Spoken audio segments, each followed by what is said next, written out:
everybody. Welcome back. This is what you already know. As you know, this was previously called CX Collective in the Zone.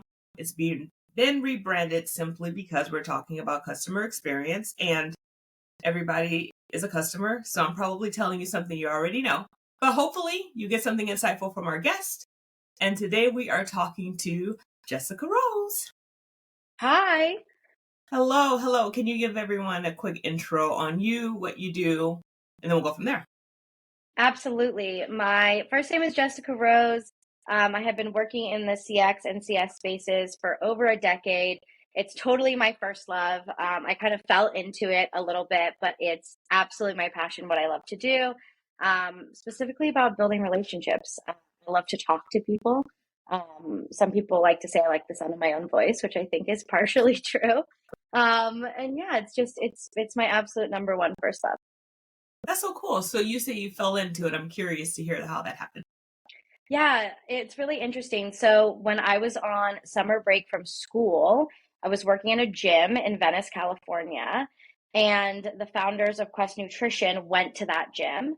And I fell in love with Quest bars and just got to know them. And we got kind of close and we just really dug each other. And, I was posting about Quest bars on social media, Twitter, Instagram all the time. And they kind of called me one day and they were like, we want you to come into the office. We have a super small team. We don't know what you're going to do because we don't have any openings really, but we want you to work here. We'll figure it out. Went in, Okay. was like super excited. I was like starstruck. I was like, oh my God, this is where they get made. Like I was obsessed with this brand and this product. And when I came in, there was this hole that they needed to fill in customer service. And it kind of just happened and took off from there. And it totally changed the course of my life, which is amazing. So shout out to Ron and Shannon Penna for that one, for sure. Okay. That's pretty cool. I'm learning that the more people that I'm interviewing, a lot of people fall into CX. Mm-hmm. That's kind of cool to get recruited. That's happened to me one time, getting recruited into a company where there wasn't a job yet. And then It's really interesting. yeah, that was cool. That happened for me at Herbalife. And Oh wow, yeah. I got recruited in as head of workforce management, but the job didn't exist yet. So that's kind of cool, right? It is. What was your next move after Quest, and what took you away from Quest? Yeah, that's a really good question. So I was at Quest for quite a bit of time, a little bit over 5 years. And I was just kind of looking for a change. We started as a really small team and we grew very, very quickly to like Inc. 500, Inc. 5000, second fastest growing company in North America, kind of quickly within a That's few awesome. years. And we were a really tight knit team. I can say honestly that I didn't have very many friends outside of that company at that Yeah. time because we were just running so quickly and trying to make so many different things happen. And after kind of everything, the air kind of cleared a little bit. We quote unquote made it at that point. I really was like, I just want to like have a change. I had some family stuff going on, had to take care of my sisters too. So I was like, this feels like a really good time to kind of take a little bit of a break. Took a break. It was with a very, very heavy heart, I think, on all sides. And then kind of found a role at Therabody, which back then was Theragun, Hmm. before it was Therabody. So started directing customer support there, which was Hmm. also an amazing experience in a very kind of similar vertical, although it's not food. Gotcha. I talked to them before too. Not Quest Nutrition, but Therabody. Theragun. I think we shared it there. Yeah, was it? I don't. It was Theragun when I talked to him, so it must have been, I guess, after the transition. Yeah. Yeah. If it was still Theragun, for sure, it was probably Oh, before. oh wait, Oh, you were did I frozen for a freeze? second. Say that again. Oh, robot. Yeah. Yeah. They did the name change, which I think is great. It opened up to more possibilities of what they could do. And I think it's a great name. Mhm. That's awesome. Okay, so you were there, and then what happened next? Did a bunch of different work. I was working for a super startup that was essentially trying to leverage like celebrities and also influencers to start their own brands. So we Mhm. managed over 15 brands. I managed customer support for all of those brands. We produced the product, we ran the website, all of that, and I ran the customer support with that. And it was such a cool experience because I'd never had an experience like that. Like I've contracted and things of that nature, but being with a company and a brand that is then servicing other brands, almost like an agency, was super interesting. And I gained a lot of experience in a very short amount of time across different verticals and products because we were managing everything from makeup to, you know, clothing, you name it, we were doing it. So that was a really good time. And then after that, I'll just keep it going. Yeah. COVID hit Yeah. very shortly after. I was working for a little bit for one of the Rachel Zoe brands. For Mhm. people who don't know who she is, she's a celebrity stylist, incredible woman. And then after that, COVID hit. So I was like about to start a new role. I was kind of training for it. And then COVID hit. And we all know kind of how that story goes. So I was working from Yeah. home doing a bunch of different things, working for different brands. That's how I met Ty also during that period of time because I was looking for work and talking to tons of different people. And I'm so grateful for that too. Yeah. Look, I'm like, that was during, yeah, you know what? Two Hmm. things, which might be three things you said, but two that I'll comment on because I can remember those two. The other one I can't remember right now. I should have written it down. Um, One is that I like this has been such a fun thing to do because as I talk to different people, we have these connections. So, um, I spoke to Hannah Hutton, and Yeah. she was at Honest Company. And so we had the Brian Lee Honest Company Shoe Dazzle connection. And then you and I have the Your Super and then Hmm. Rachel Zoe connection because Rachel Zoe was the brand ambassador for Shoe Dazzle when I was there. So that's Oh, what's that's fun. right. I actually forgot about that. Yeah. Yeah. Yeah, I forgot that we had talked about it. That. Feels like a lifetime ago, like when we first met. And it's really funny too because Ty and I were kind of talking all the time, and I still like I have to say it again, so grateful for your insight and all your help. And then I'm at a Zendesk event, like last year, and I Yeah. see you walk in, I see Ty walk in, and I literally thought I was gonna cry. I'm like speaking on this panel, and I see her, and I'm like, hey, like so excited. I was So full excited to circle. you. I'm an introvert, so I don't mind being in like this is I'm in my home office. This is fine. I can do this all day. But you get me out in front of people and I'm just kind of like so it was nice to have a familiar face. And Totally. um you're the reason why Alessandra's now with CX Collective because you introduced me to Alessandra Paete. Oh, that's right. I saw that on LinkedIn. Yeah. Oh, Yeah. And I she's loved her. been just like amazing, so helpful, I'm so so glad. insightful. And it's cool because she's with my growing up in CX is different than a lot like I didn't I won't say I stumbled into it. I started working at Office Depot in their corporate office and I went from that role into workforce management for the same company. And then once I was in workforce management, like everything was intentional, right? Yeah. Because I had started to build a career there. But for me growing up in customer service or customer support or customer experience, I came in under leaders who had been doing customer experience specifically for like at least 10 years, Yeah. 15 years, 20 years. So I came in knowing about metrics and like all of those. I came in with really strong hard skills. I find Yes. that Well said. a lot of today's leaders have a lot of good soft skills, but the hard skills I don't think are something that come like that. But I could be wrong. So I'm going to ask you, um, do you feel you're stronger on the hard skill side or the soft skill side? And how did you build whichever one you're weakest at? Yeah, that's a really, really good question. So I think for me, like CX, whatever you want to refer to it as, right? Like, Yeah. and we can talk about those differences too. But in general, like for me, I think my love of people and relationships, it was like a really natural fit. And I think for a lot of Yeah. people, that's kind of what happens to your point. It's like it makes sense to kind of go into this world where I'm talking to people all day, I'm working with people. I definitely have those soft skills, especially like from an interaction perspective. But when I Mhm. started, I did not have those hard skills at all.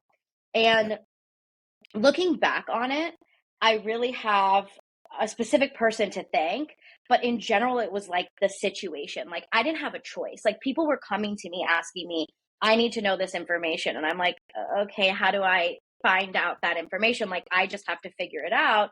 And our operations, our COO at Quest, he was a really, really, really tough guy. And I mean that in the best way possible. Yeah. He was always like, I know you can do it. I'll help you if you need help, but figure out how to do it.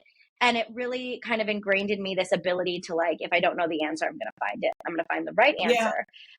But I think now, there are certainly soft skills and hard skills that in my personal life and professional life that I want to conquer and I want to overcome. I don't think that I necessarily struggle with hard skills as far as like reporting and analytics, right? Like, that's kind of what I think of is like, are we managing metrics? What am I looking at? But to your point, I see a lot of conversations on LinkedIn that take place around those soft skills. And, being kind to people and all of those things, like, yes, like I don't want to undermine that. And that is absolutely necessary. But leaders and managers and even people on the ground being able to have those hard skills and pull those metrics, I think it's kind of like looked over. And when it is talked about, to me, it's in this general way of like, pull that report. And it's like, let's have a conversation about how to get that done. Like, what does that look like? And I would love to see more conversations around like, what are you tracking? How are you tracking it? Like, get me out of the Google Sheet universe of everything is just in a Google Sheet. What are you using? What's worked for you? What has failed? Like, what are the things that someone sold you this tool and you're like, this is going to change my life? And then, that's a story I think we've all had a million times in our careers. And you get in there and you're like, okay, well, I can't use this. So back to Google Sheets I go. And I think that is sometimes where those hard skills can be more difficult when you're just kind of trying to pull data together. And I think it's because we don't talk about it enough, honestly.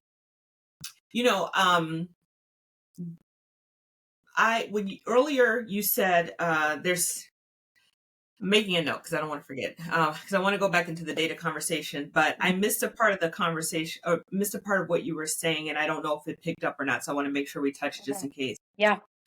We were talking about the transition between the soft skill and the hard skill, and you said that you had to credit someone for your hard skills, I believe. And who was that? Yeah, I didn't say his name, and I wanted to, and I didn't. I don't know why I didn't. No, I wanted to. He was the COO. He was in charge of all the operations and like finances at Quest Nutrition. His name is Mike Osborne. Incredible human. I can honestly, hand to God, say that I owe my whole career to him. Like the hard skills that I have today, I've been able to hone because he taught me how to get there and the importance of them. That's great. Okay. Now coming back to data. So you are correct in that sometimes you can go from 0 to 100. So you and I reconnected at a Zendesk event. I used to hate Zendesk, and now we deploy it all the time, right? But when I started using it, I hated it. It was an older version. The reporting wasn't really actionable for me. Like the reporting would give me the last 24 hours of, stats. I came from big companies, so I was used to having data presented to me in a totally different way. And I was also not used to having to go and get the data. So there's like twofold, right? Yeah. As I got better with using it, now I'm like, oh, like the reporting I like so much more now because I have so much access to pretty much whatever I want, including creating custom calculations if I choose to, so I can kind of come up with my own metric that makes sense. And my workforce management, that part is kind of like fueled and loves that analytical part. Yeah. Totally. You also talked about the getting a tool that you were told is going to solve all your problems, and then you get it. We deal with that a lot. You don't have to say any specific tools, but just tell me how you've overcome that in the past. Being Yeah. oversold is what I So, yeah, for sure. And I feel like, none of us are perfect. And I think mean. when you're excited to have a solution, you kind of sometimes can jump at it. I've learned a lot Yeah. of lessons because I've been burned a lot. I think from the aspect of overcoming it, there have been instances where I've been like, look, this isn't working for us. We need to get out of this contract and I need to find a different solution. And then there have been instances where I wasn't able to do that. And, Hmm. I'm a big fan of walking before you run. So when I get myself into a situation like that, which thankfully hasn't happened in a long time and doesn't really happen anymore for me, but I Yeah. like to just start if I'm stuck in it by figuring out what data is in there that I can actually use, what's usable, defining those things. And then from there, what data do I need that is not usable from this system? And then pointing out, if I can pull part of it, if I have to put that into the dreaded Google Sheet, Yeah. and kind of pivot and figure things out from there, then I will do those things. But overall, I mean, something that I feel I've really learned over time and experience is setting myself up for success when it comes to assessing or evaluating a tool by first talking through what are my needs. Like I literally Hmm. list them out, and I'm someone who really loves like putting pen to paper. I like the feel of it sometimes. Hmm. Listing out what are my needs, aka non-negotiables. It has to be able to do these. And then what are my wants? And once I have those things kind of in front of me, it's really easy for me when I'm vetting this tool to push whoever's selling me this software or this solution to be like, I need to see it. I need to see it happen. Because I think, a lot of the time what happens is they can't really do trials, right? Sometimes a tool is so expensive, they can't give you a free trial. There's no testing phase. So you kind of have to jump without looking. So I try to really, really go slow and push as hard as I can on those points. And I'm also always considering too, if this is a tool that my team has to interact with, how's that going to impact them? Is this going to make their lives better? If it's Hmm. not, is it going to make my life better? Yeah, okay, maybe I'll do it. But if it's going to make their life harder, I'm not going to do it, no matter how great it's going to make my life. And then I think about the customer after that. If it's impacting the customer, is it improving their experience?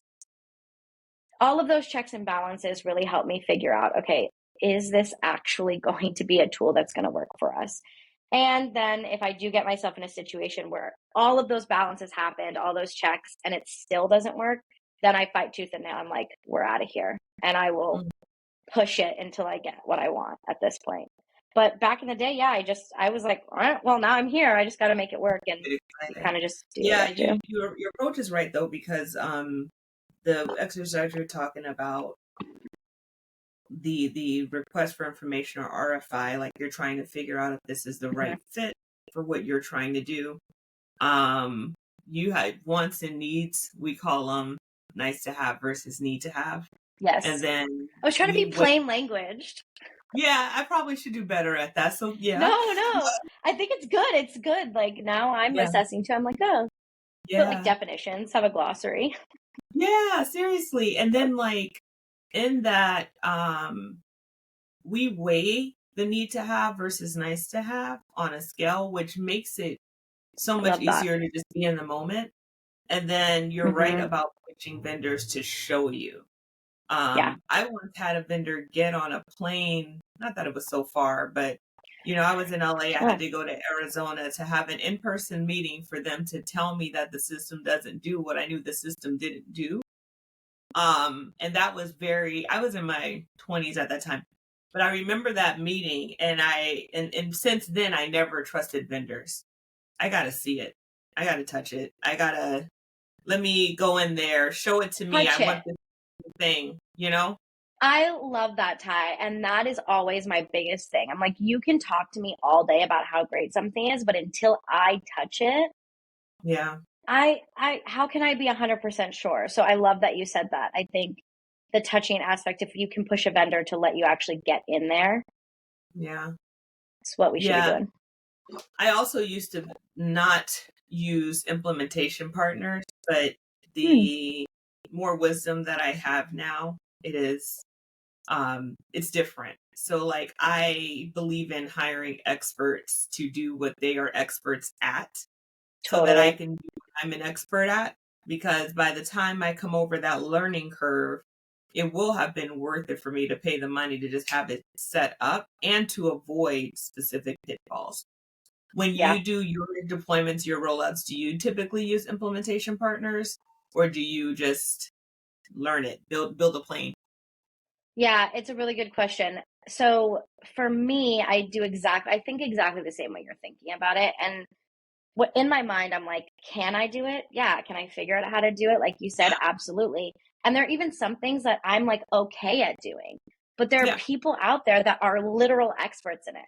So yes, if budget allows, if I can get an implementation partner, I always suggest it and I always break down why. yeah, Um, and it's always exactly what you said. Like I'm really good at a lot of things, but I'm not really good at everything. So let's get someone who's really good at this thing. So I try to wherever I can.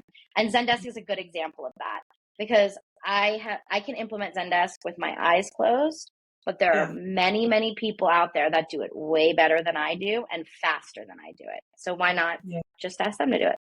Yeah, it depends too because it depends on your timeline. Definitely depends Hmm. on your budget. Like for example, we have clients that we have done implementations for that we still do support for because they want it Mm, done. They don't want to know how to do it, they just want it done. want to get it? Yeah. And so they'll leverage us for like literally real time, like, I'm going to send you this problem. Can you take care of it? And then we take Right. care of it and they can focus on their things. And it doesn't mean they don't know how to, or Right. sometimes they do, sometimes they don't, but they just may not have time. We're going into the holiday season. There's probably not going to be a lot of time to, sit and think about like take this article, interpret it, and then try to make it something else. 100% um agree with you. Yeah. I want to touch on different industries. I know my business currently is industry agnostic. One of the reasons why I went out on my own is because I was just staying at jobs for 6 months because I'm a builder. I don't like Yeah. to necessarily maintain per se.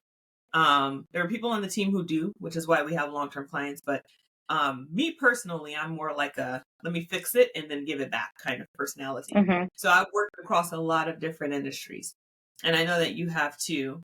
And right now you're in the beauty industry. So can you talk a Yeah. little bit more about OneSkin, what it's about, and we can go from there. Yeah, absolutely. It's really interesting. So OneSkin, technically, we're a biotechnology company in the skincare beauty space. There were four female PhDs that essentially, long story short, discovered this peptide that, like, the plain name for it, we call it, is OS1. They discovered that this peptide would reduce the amount of senescent cells in our skin. And senescent cells are what make us look older, feel older, appear older when it comes to our skin. So they realized that this was like, they were like, okay, we've done a bunch of testing with this. We want to figure out where to take this. They eventually landed on taking it direct to consumer in a topical supplement. And that was our flagship product, which is OS1 Face. And then it's kind of branched out. So we put the peptide in a lot of different products. We have sunscreen, an eye cream, face, like I said, a body lotion, and then looking to do a lot more too. And then also branched into having a facial cleanser that doesn't have the peptide, but preps your skin for the peptide. So it's amazing. I use the product, and I'm kind of the person when I started a company where I'm like, all right, let's see. I kind of have a chip on my shoulder, and I like to be like aggressively judgmental about it because I want to think like a customer from the offset. Like I don't want to be blinded or shrouded. And I love it. It's incredible. It's totally changed my life. It not only does what it says, but more like my skin feels like a different person. And That's awesome. it's, we're in super startup phase still, but we're growing, and it's an exciting place to be. And it's really cool to work for not only for women, but for women who have a background that I just know nothing about, which is the scientific background, like working in the lab and literally like bench working in the lab. It's just really cool. That's cool. I have three beauty brands under my belt. I Hmm. want to talk about the difference in service between beauty and, let's say, CPG. Hmm. So what do you see? How do you see especially today's beauty customer, how are they different than, one who's buying from, say, Quest Nutrition? Yeah, that is a really good question. So I think the first thing is, and it's a great thing, I think more and more male identifying people are starting to kind of like branch into, not that there haven't been a subset of people who have, but we're seeing Yeah. more and more of those people starting to like invest in their skincare and Mhm. purchase into that. But historically, you kind of just lean more to females. You just do. Like you have more people that are buying from that demographic. Something CPG, it's all over the place. You have people of all different age ranges, right? It's much easier. You get a specific subset sometimes. Like Quest is a good example. These are people that are usually on the move. They work out consistently, or they want to work out consistently, and they care about their health in that way. So, but when it comes to beauty and skincare, especially with OneSkin, like who doesn't want to forget looking younger? Because I don't really think that's the point. I think feeling younger, talking about longevity of life and skin longevity, that can span a lot of different people. But when it comes to service level expectations, I think, of course, it depends on price point, but a lot of people need this product. This is a product that they use every day. So if they have an issue, if there's something wrong with their product or it didn't arrive, now you have to think, I can't run out to 7-Eleven and grab a different Quest bar because Right. my order isn't here. I don't have anything to put on my face and my options are very limited. I either have to go to Sephora and spend a huge chunk of change on a different brand, or I have to figure out what I'm going to do. And I think that feeling is a lot different. I've been in that spot where I'm like, oh, something's coming today. Good. I don't have to go out and get it. Shampoo is a good example. And then it's delayed and it's hair Mhm. wash day. And I'm like, Mhm. it's 9 o'clock at night. What am I going to do? Yeah. And so I think, the expectation of getting back to people as soon as possible, not to reach an SLA, but just to make sure that we're getting them what they need when they need it is really, really huge. And then Mhm. also individualized service, because everyone's skin is different. So everyone's going to have different questions, different concerns. So trying to really kind of dive in and do that nitty gritty work with people to help them figure out what's the best way for me, Jessica Rose, to use this product and have it fit into my life.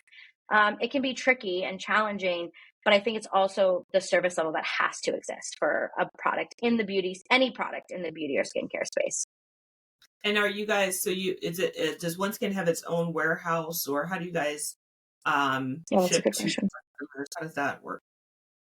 We use a 3PL, so we have a fulfillment partner.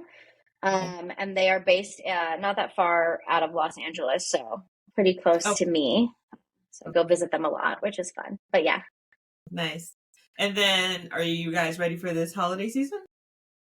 Oh yeah, are we ready? Okay. I'm a big fan of doing a project management style, which is called a sprint. So we Uh-huh. did a Black Friday, Cyber Monday sprint where we just kind of, we plan this thing, but is there anything left on the table? And there were so many things left on the table. So we Right. sprinted through those. Our sale actually starts tomorrow after we talk today. So whenever this airs, it'll already have passed. But Yep. November 17th is our early access sale. So we're excited. We're there. I lost you for a second. So the sale, you said it goes November 17th? Yep. November 17th is our early access when it starts. So Sweet. And do you need we're anything there. special to be early access, or is that just for everyone? Good question. You have to be on our mailing list. There And you go. then our general sale starts on the 20th, though. So Okay. Okay. Maybe this little snippet might make its way out into the world sooner than later. I'll You give you just the code too. Good. Oh, that's cool. Okay, so one, I didn't know exactly what OneSkin did. As someone who is maturing, I'm more probably into skincare now than I was, maybe 10, 15 years ago. I care Yeah. a lot more about, what I'm putting on my face and things like that. So I definitely will be checking it out. All right, so this last part, I just want to ask like some just like getting to know you questions. Yeah. Are you watching anything right now that's like, you know, worth talking about? Could be a series, a movie, Oh, I whatever. lost you now for a second. Oh, Did you you're get the back. question I or lost you. okay. I think, am I watching anything on TV right now was the Yeah, question? like a series or a movie, anything that you're like, yep, this is good.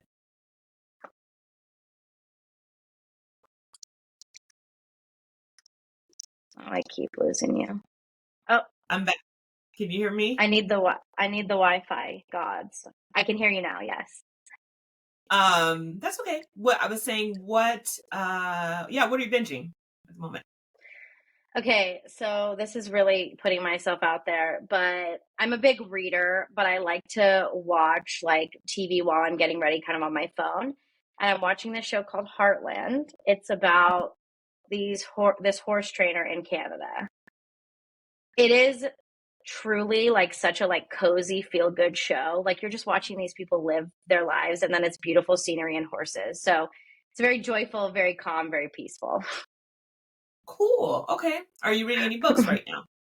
I am. I'm reading a book called The Fourth Wing. Mm. It's incredible. It's been all over TikTok and Instagram, so I was like, oh, I'll give it a shot.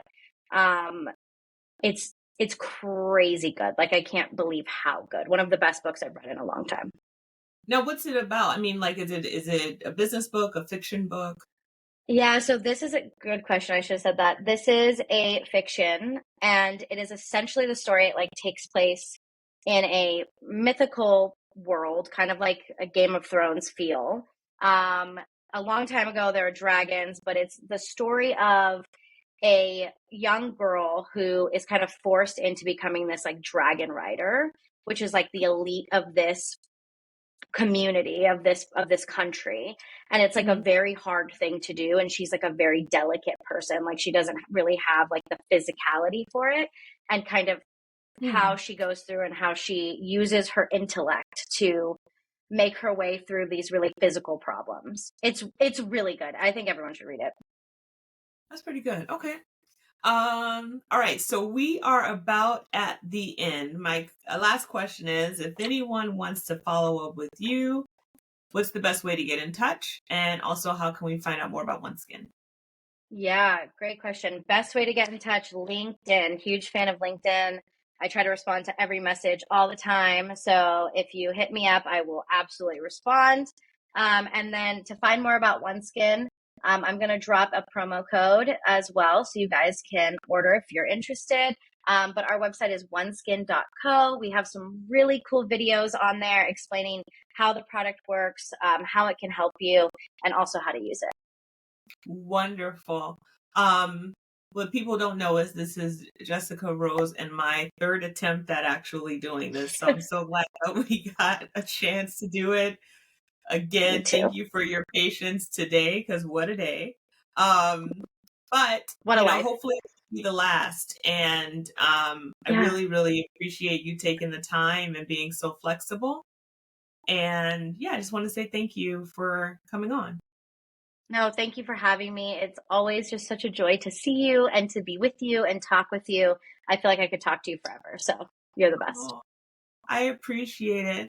Well, everybody, that's the end today with Jessica Rose. Please do reach out to her. Check out OneSkin. I will make sure to put the promo code below so that we can all take advantage of some savings this holiday season.